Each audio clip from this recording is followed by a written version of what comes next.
Hello students. Last lecture में मैंने आप लोगों को एटॉमिक नंबर करवाया था। मैंने स्ट्रक्चर ऑफ एटम की शुरुआत ही एटॉमिक नंबर से की थी।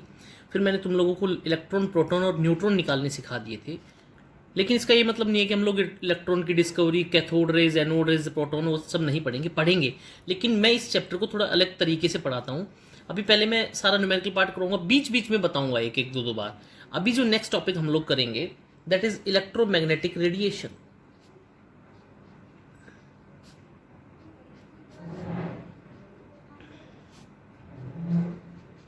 Electromagnetic radiation. देखो मैं क्या कहता हूँ, मान लो मैं एक पत्थर लूँ, ठीक है, और मैं किसी किसी मतलब वाटर रिजर्वायर में उसको डालूं, तो तुम लोगों ने देखा था पत्थर को जैसे ही मैं पानी के अंदर फेंकता था कि रिपलिंग इफेक्ट प्रोड्यूस होता था, रिपल्स बना करते है ना। तो बेटा होता क्या है, उन वेव्स को कहा जाता है मैकेनिकल वेव्स। और ऐसी मैकेनिकल वेव्स जिनको किसी मीडियम की जरूरत नहीं होती, उन रेडिएशंस को कहा जाता है इलेक्ट्रोमैग्नेटिक रेडिएशंस। तो हम लोग क्या कहते हैं, द मैकेनिकल वेव्स या the waves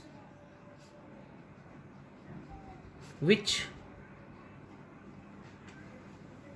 do not require any medium for propagation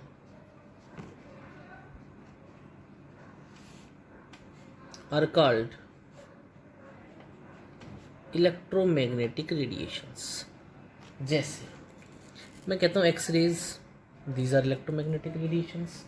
मैं कहता हूँ UV rays, these are also electromagnetic radiations. होता क्या है, देखो, जब भी कोई ऑब्जेक्ट अपने स्टार्टिंग पॉइंट से मूव करता है, ठीक है, और मूव करता है और मान लो वाइब्रेट करता है up and down, up and down, तो ये अपनी एनर्जी दूसरे को ट्रांसफर कर देगा, दूसरा तीसरे को, तीसरे को चौथे से। ये तुम्हें बहुत बड़ा चेंज नजर आता है। जो चेंज नजर आए, अब देखो मतलब क्या हुआ, अगर कोई भी डिस्टरबेंस तुम्हें दिखाई दे रहा है, डिस्टरबेंस को तुम लोग फील कर पा रहे हो, तो that disturbance is due to mechanical waves. तो ऐसी इलेक्ट्रोमैग्नेटिक रेडिएशंस जिनको मीडियम की जरूरत ही नहीं है, लेकिन मैकेनिकल वेव्स को मीडियम की जरूरत होती है अपने आप को प्रोपगेट करने के लिए, ऐसी ऐसी वेव्स को तो कहा जाता है मैकेनिकल वेव्स। और जिनको मीडियम, किसी मीडियम की जरूरत नहीं है अपने आप को प्रोपगेट करने के लिए, those are called as electromagnetic radiations.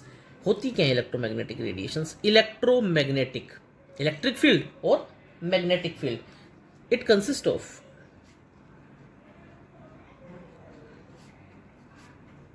electric and magnetic field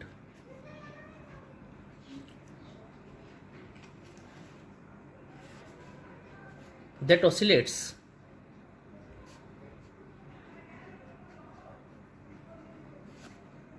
in direction perpendicular to each other।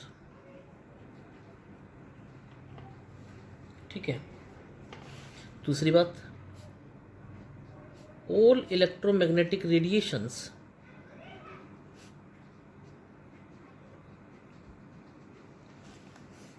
travel with velocity of light, that is 3 into 10 raised to power 8 meter per second। Next, they do not require any medium, यानी कि material medium for transmission.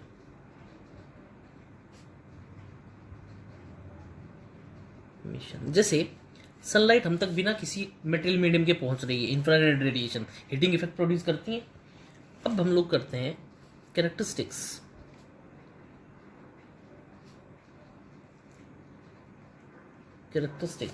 Of wave motion.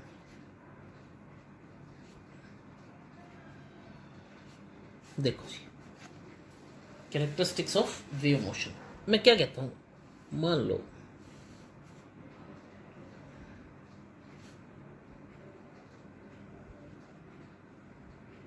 ये ऐसे कोई भी है, ठीक है। ये कोई वाइब्रेटिंग सोर्स हो गया,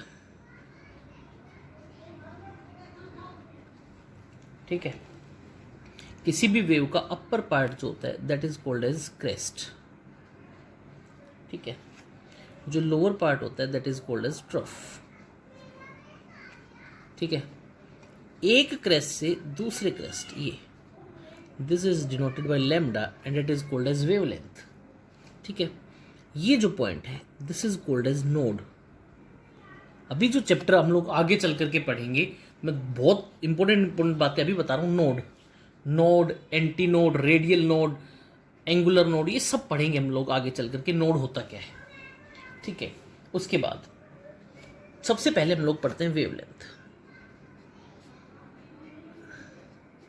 अब नाम बता रहे वेवलेंथ, लेंथ है तो जो यूनिट डिस्टेंस की वही तो लेंथ। हम लोग क्या कहते हैं, the distance between two nearest crest or nearest trough is called wavelength, ठीक है। किससे डिनोट किया जाता है, डिनोटेड बाई लैम्बडा, अरे बोलो, ठीक है। और यूनिट्स क्या हो सकती हैं, मीटर, सेंटीमीटर, एंगस्ट्रोम। एक एंगस्ट्रोम कितने के बराबर, 10⁻⁻10 मीटर। Nanometre 10⁻⁹ metre. दूसरा, ये कोई पॉइंट है, ठीक है। इस पर्टिकुलर पॉइंट के ऊपर एक सेकंड में कितनी वेव्स पास हो रही हैं, वो होता है frequency.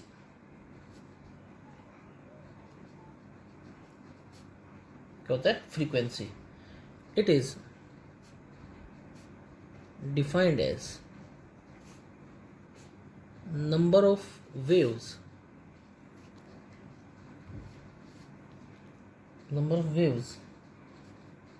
when pass through a point in 1 second, ठीक है। It is denoted, it is measured as hertz or cycles per second, ठीक है जी। मैं क्या कहता हूँ, इसको डिनोट किया जाता है न्यू से, ठीक है। न्यू होता है c upon lambda, where c is velocity of light, lambda is wavelength. तीसरा, वेलोसिटी।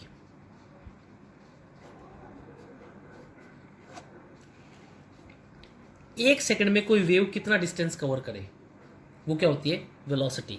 एक सेकंड में कोई वेव कितना डिस्टेंस कवर करे, that is simply termed as velocity. हम लोग कहते हैं इट इज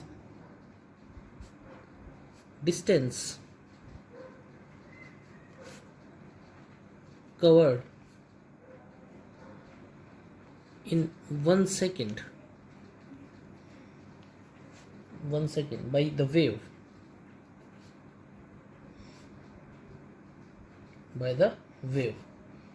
ठीक है। Denoted by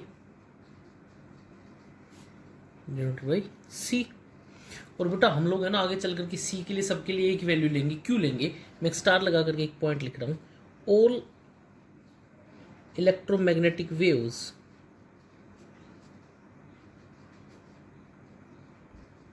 waves travel with same velocity। 3 into 10⁻10 centimetre per second. ठीक है, अब भाई सुनना ध्यान से, nu is equal to C by lambda. ठीक है, अगर किसी की फ्रीक्वेंसी ज़्यादा तो लेमडा कम, लेमडा ज़्यादा तो फ्रीक्वेंसी कम। Next, wave number. Wave number क्या होता है? Number of wavelength per centimetre. इसको डिनोट किया जाता है न्यू बार से, and it is 1 by lambda. It is also called as reciprocal of wavelength, also reciprocal of wavelength और number of wavelength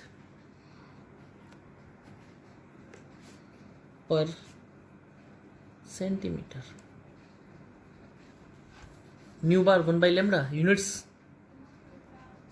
centimetre inverse, metre inverse, etcetera. Next, that is amplitude. It is defined as height of crest or depth of trough of a wave. ठीक, amplitude it is defined as height of crest और depth of trough. अब देखो यहाँ पे एक मैं फिर से वेव बनाता हूँ और सारा समझाता हूँ। देखो भाई,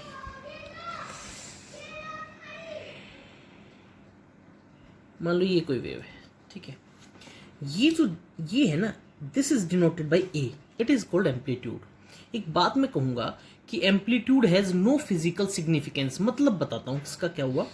एम्पलीट्यूड चाहे ये हो ए, इसको भी ए से डिनोट करेंगे और इसको भी ए से डिनोट करेंगे, क्योंकि अगर मान लो एम्पलीट्यूड का फिजिकल सिग्निफिकेंस होता तो मैं इसको अगर पॉइंट ऑफ रेफरेंस मानता, मान लो 0, ठीक है, तो इससे नीचे वाली अगर नेगेटिव वैल्यू होती तो मैं इसको -a कहता। अगर देखो amplitude has no physical significance, इसको फिर से समझो एक बार। ये अगर पॉइंट ऑफ रेफरेंस 0, तो ऊपर वाले को अगर मैं ए से डिनोट कर रहा हूं तो नीचे डेप्थ ऑफ ट्रफ को भी ए से डिनोट कर रहा हूं, क्योंकि अगर एम्पलीट्यूड का फिजिकल सिग्निफिकेंस होता तो मैं इसको -a बोलता और इसको +a। अब बेटा -a और +a में इसकी फिजिकल सिग्निफिकेंस हो जाती क्या, कि नीचे वाले को -a, ये +a, तो ओवरऑल पॉइंट क्या हो जाता है 0। जबकि एम्पलीट्यूड की कोई फिजिकल सिग्निफिकेंस नहीं होती है, इसको भी एम्पलीट्यूड a से डिनोट करेंगे और इसको भी a से डिनोट करेंगे। ठीक है, it determines intensity of radiation. जिस वेव का एम्पलीट्यूड ज्यादा, वो ज्यादा इंटेंस, इंटेंसिटी ऑफ रेडिएशन। ठीक है, नेक्स्ट, इसको ऐसे भी कर सकते हैं, intensity is directly proportional to A square. Next, time period.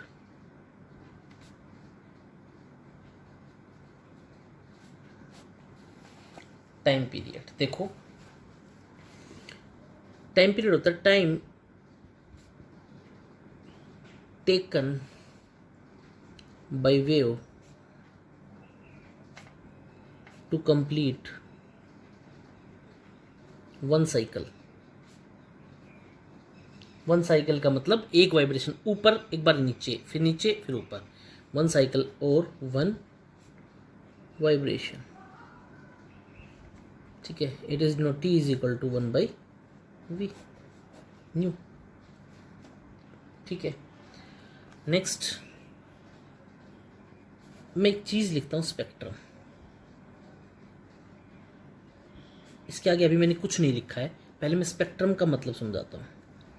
Spectrum का सिंपल सा अर्थ होता है अरेंजमेंट। ठीक है, अरेंजमेंट कैसा, लो से लेकर के हाई लेवल तक या हाई से लेकर के लो लेवल तक। स्पेक्ट्रम का सिंपल सा अर्थ होता है अरेंजमेंट। अब अगर मैं आगे कह दूं एनर्जी स्पेक्ट्रम, तो इसका मतलब किसकी अरेंजमेंट है, एनर्जी की स्पेक्ट्रम। अगर मैं कहता हूं फ्रीक्वेंसी स्पेक्ट्रम, किसकी अरेंजमेंट है, फ्रीक्वेंसी की अरेंजमेंट है। और अब मैं कहता हूं इलेक्ट्रोमैग्नेटिक स्पेक्ट्रम, इलेक्ट्रोमैग्नेटिक सेपरेशन। अब बेटा इलेक्ट्रोमैग्नेटिक स्पेक्ट्रम है, इलेक्ट्रोमैग्नेटिक वेव है तो फ्रीक्वेंसी भी होगी, लेमडा भी होगा। और हम लोगों ने एक रिलेशन अभी भी पढ़ा था, nu is equal to C by lambda. अगर न्यू बढ़ेगा तो लेमडा कम। तुम लोगों ने एक छोटे थे तब पढ़ा था विबग्योर, इंद्रधनुष। ये देखो red, traffic signals red colour के क्यों? क्योंकि वेवलेंथ ज्यादा, और वेवलेंथ ज्यादा तो फ्रीक्वेंसी कम। इसका मतलब लेमडा तो बढ़ रहा है और इधर फ्रीक्वेंसी घट रही है। और अगर मैं रेड से और वायलेट की तरफ आता हूं तो लेमडा क्या होता है? कम, और फ्रीक्वेंसी क्या हो जाती है? बढ़ जाती है। बोलो बेटा बात समझ में आई या नहीं आई? तो इलेक्ट्रोमैग्नेटिक स्पेक्ट्रम क्या हो गया? The arrangement of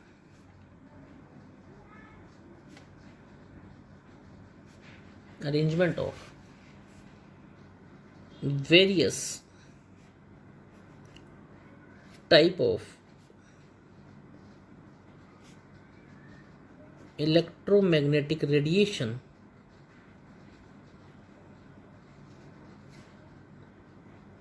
in order of increasing wavelength,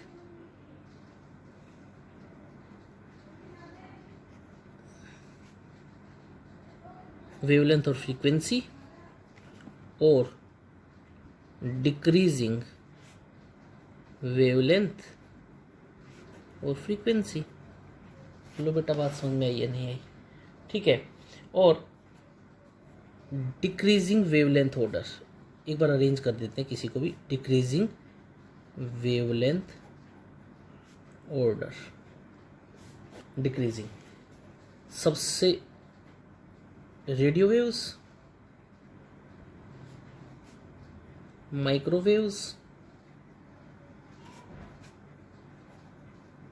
infrared, visible,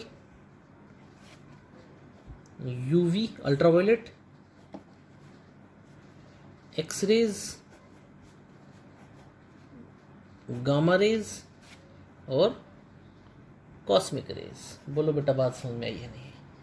ठीक है। अब मैं क्या कहता हूं, यहां पे मैंने एक रेंज बताई विजिबल।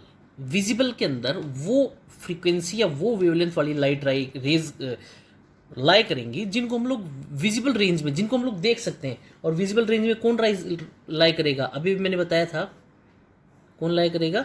VIBGYOR, VIB। बोलो बेटा बात समझ में आई या नहीं आई? This was all about electromagnetic spectrum. अब नेक्स्ट मैं इसके कुछ एक न्यूमेरिकल्स करवाता हूँ। अब देखो तुम्हारे पास फॉर्मूला क्या आया? तुम्हारे पास एक फॉर्मूला आया, nu is equal to C by lambda, where nu is frequency, C is velocity of light and lambda is wavelength. एक फॉर्मूला आया, nu bar is equal to 1 by lambda. बोलो आया या नहीं आया? कर सकते हो। उसके बाद हम लोगों को एक बात पता लग गई, क्या?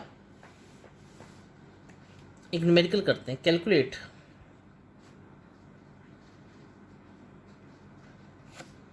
Frequency of an X-ray having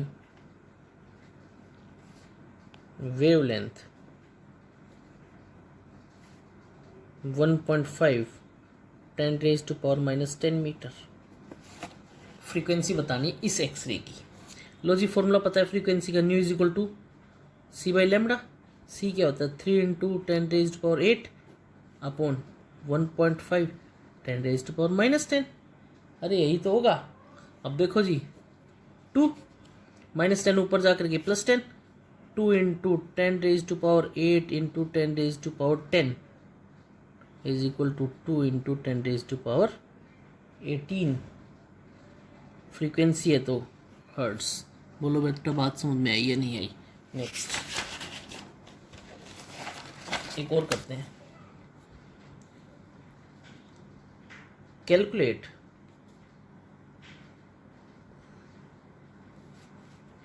wavelength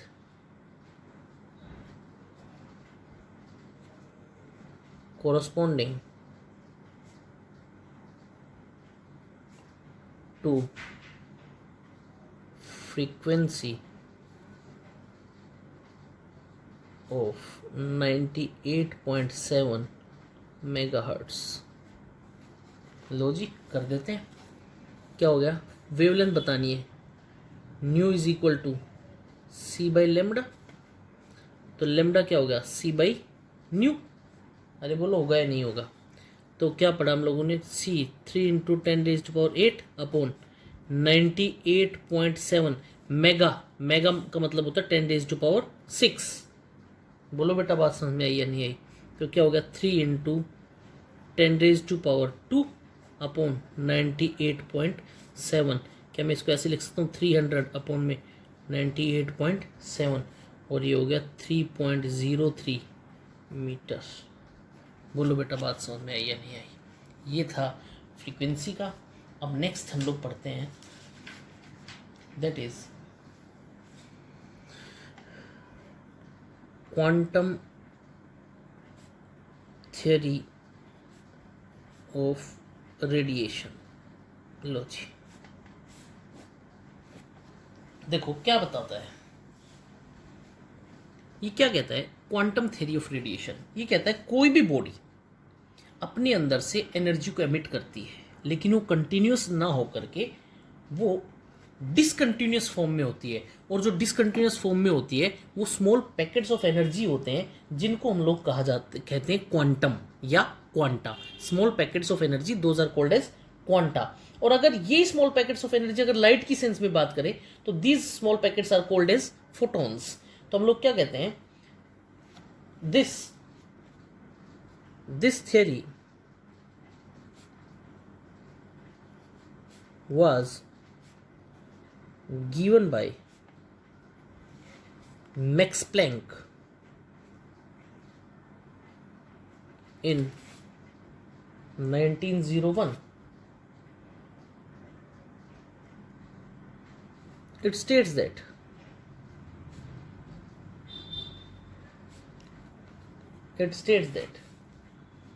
पहला, a hot body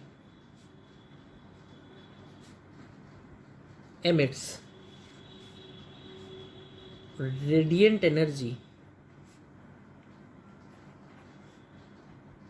not continuously but discontinuously in form of small packets called quantum.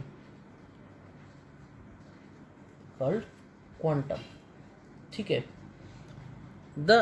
दूसरा, the energy associated with each quantum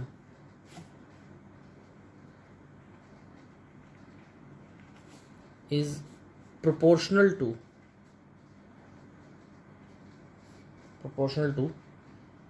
frequency of radiation and is directly proportional to nu. E is directly proportional to nu और E is equal to h nu। बोलो बेटा बात समझ में आई या नहीं आई। और h क्या होता है यहाँ पे, h is Planck's constant. Units होती हैं 6.6 10⁻⁻27 अर्ग पर सेकेंड। नेक्स्ट, ये बेटा बहुत बार क्वेश्चन आता है कंपटीशन के अंदर, मेडिकल पॉइंट ऑफ व्यू से बड़ा इंपॉर्टेंट क्वेश्चन है। एच की यूनिट्स पूछ लेता है, ये याद रखना, अर्ग पर सेकेंड। ठीक है, अर्ग सेकेंड। ठीक, अर्ग second. Next last point, the energy emitted और absorbed by a body can be either a quantum or multiple of it। तो क्या हो गया, it can be 1h new, 2h new, 3h new etcetera. और मैं इसको क्या कह सकता हूँ, NH न्यू। बोलो बेटा कह सकता है नहीं, n की वैल्यू हो सकती है 1 2 3। ठीक है, तब मेरे पास एक फॉर्मूला आ गया। मैं क्या कहता हूँ, we know that energy of a photon E is equal to h nu according to Planck's. E is equal to mc square, energy mass relationship, Einstein. Einstein ही वही साइंटिस्ट था जिसने 1905 में इसको एक्सटेंड किया। In 1905 Einstein extended it. और क्या हो गया, is equal to mc square. क्या मैं इसको ऐसे लिख सकता हूँ, h nu is equal to mc square, h new c by lambda is equal to mc square, h by lambda is equal to mc, lambda is equal to h by mc, replacing